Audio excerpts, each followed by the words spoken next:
సంపాదన. ఈ భక్తియుడు ఏంటంటే బుధవారం ప్రార్థనకు రాడు, పలికిపోతాడు. శనివారం ప్రార్థనకు రాడు, పలికిపోతాడు. ఆదివారం ప్రార్థనకు రాడు, పలికిపోతాడు.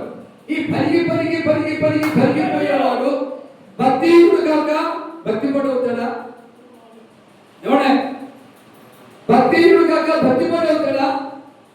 తెల్లారు చేసి ప్రార్థన చేయు భక్తిహీనుడు కాక భక్తి పనులు అవుతారా?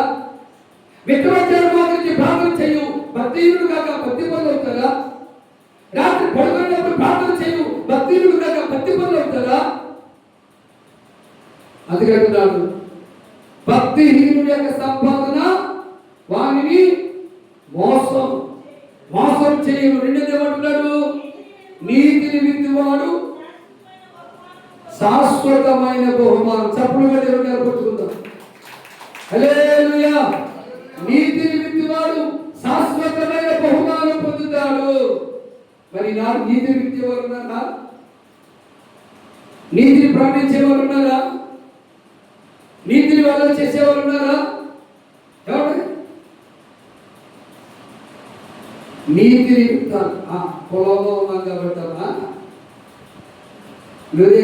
పొలంలో ఉన్నాం కాబట్టి చెయ్యక తప్పగా నేను కూడా వస్తానులే, అబ్బో మర్చిపోకు, నువ్వు రాక ఛార్జింగ్ లేకపోయినా నేను ఇస్తానక్క. నాలంటే మీకు బుద్ధి జ్ఞానం ఉందా? పని పాట లేదా? అలాంటి పనికి పని చేయొచ్చా? వాక్యం చూడు అని చూపిస్తే ఇక ఈ పాస్టర్ గారు మిలియన్ కాలంలో పళ్ళు అరేంజ్ చేసి పళ్ళు కొట్టకూడదు ఆయన అలాగే చెప్తాడు. కానీ చూడండి ఇవే ఇక్కడ ఏమంటున్నాడు? నీతిని విత్తువాడు శాశ్వతమైన బహుమానం అంటారు. మరి ఇలా నీతి విత్తే వాళ్ళు ఉన్నారా? నీతిని ప్రకటించే వాళ్ళు ఉన్నారా? లేరు.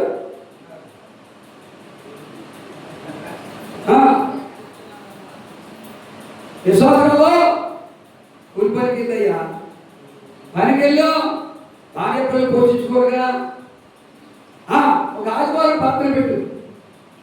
ఇది దొంగపోదు.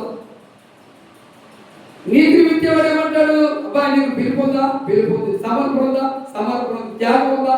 ఉంది. ఊరిని పెట్టిరా, ఊరిని పెట్టిరా, పని వదిలి పెట్టిరా, వ్యాపారం వదిలి పెట్టిరా, ఉద్యోగం వదిలి పెట్టిరా, ఊరి పని పెట్టిరా బాబు. అది నీతిని పెట్టాడు. ఒకడంటాడు కొంతకాలం చేసుకో.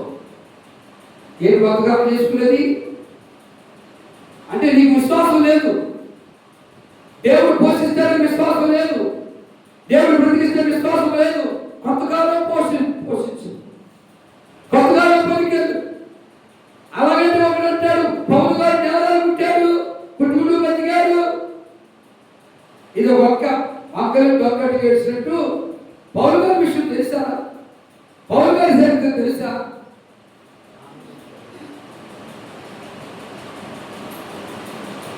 ఇజ్రాయెల్ దేశం నేను 5 సార్లు వెళ్ళి పౌలు గారు తిరిగిన ప్రాంతాలను తిరిగాను. అక్కడ ఉన్నటువంటి ఆ పలకల మీద రాసిన చరిత్రలు, అక్కడ చెప్పిన సాక్ష్యాలు విన్నాను. ఇప్పుడు సంఘం ఉంది, నేను జమాకులు ఉన్నా, నా సంగతి ఏంటో సంఘం తెలుసు, సంగతి నాకు తెలుస్తుంది. ఉన్నాం కాబట్టి ఊళ్ళో పొరుగుడు ఏం తెలుస్తుంది?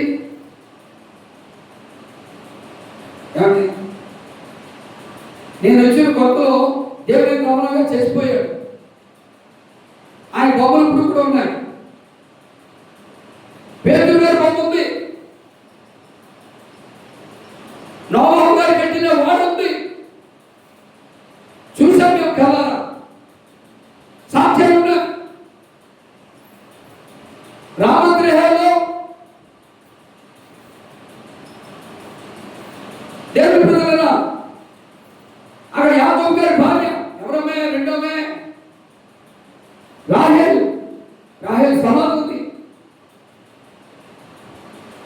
అక్కడ సులభమైన పట్టణంలో మీరు వెనక చూడదు పొందంటే ఆడవాళ్ళకి టెక్కెక్కువ, బాగా టెక్కెక్కువ ఆడవాళ్ళకి.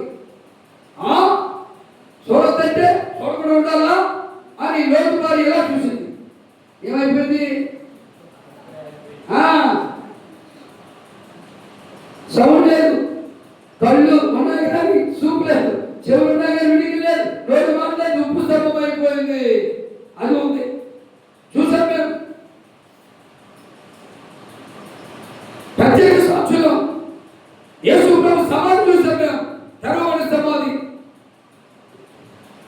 ఇవన్నీ సాక్ష్యం. అక్కడ డారాలు కుట్టుకునే వారికి సువార్త చెప్పడానికి ఎలా అని ఆలోచన కలిగి మేము కూడా అదే వృత్తి కలిగిన వారు అని వెళ్ళి కుట్టుతూ యేసుని పరిచయం చేసి వాళ్ళ రక్షణకు నడిపించి సంఘం కట్టి వెళ్ళిపోయిన వాళ్ళ వేరే సంఘం కట్టడానికి. అది ఆ సరిగ్గా తెలియదు వాళ్ళకి. ఆయన డారాలు కుట్టాడు, నేను వ్యాపారం చేస్తా, సేవ చేస్తా. ఆయన డారాలు కుట్టాడు, నేను కూలి పనికి వెళ్తా, సేవ చేస్తా. ఆయన డారాలు కుట్టాడు, నేను ఉద్యోగం వెళ్తా, సేవ చేస్తా. ఇదండి. ఏం చేస్తా? పుస్తకాలు పట్టుకుని పుస్తకాలు ప్రసంగ పుస్తకాలు ఉన్నాయి, ఆయన చదివేసి